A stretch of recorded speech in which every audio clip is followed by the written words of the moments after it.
Thank you to all the witnesses for your important testimony, your courage, and for representing so many people that are just been subjected to terrible human rights violations and the terrible atrocities that are happening in Ethiopia.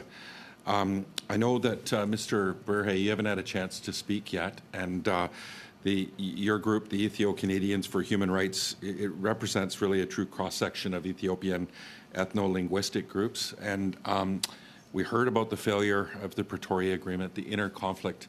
We're really hoping, I think, at this committee today is how we can best support, getting peace and stability in Ethiopia.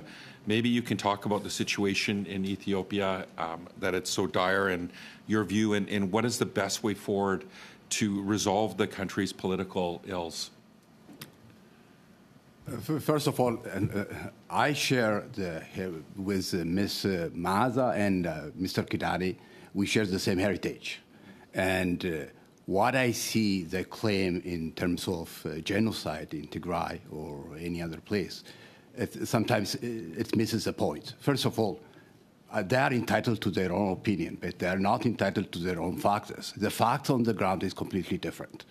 At this time, there is a cessation of conflict in Tigray, and the TPLF has total control in Tigray. Yet, there is famine in Tigray, and they still accuse the other part of Ethiopia, like Amhara or Afar. So the sole responsibility when it comes to Tigray at this moment is on TPLF. As a matter of fact, TPLF is with the Abiy government. They are the deciding factor now. So we cannot talk. This is what disappoints me. They don't talk what is happening now to Tigrayans. They are suffering now, the famine.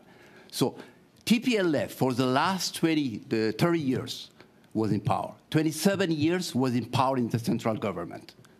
So the sole power for the last 30 years plus in Tigray is the TPLF. Are Tigrayans better off now than 30 years ago? No. They are worse now. And the sole responsibility is on TPLF. And they are not partner in peace. And if we want peace, we have to make sure that, first of all, Tigrayan and Amhara, they share culture, and they have been living for years, for centuries together. And most Tigrayans, they go to other parts of Ethiopia to make a living. My family, they went from Tigray to other parts of Ethiopia, and they lived peacefully. Thank you very much. Appreciate that. Mr.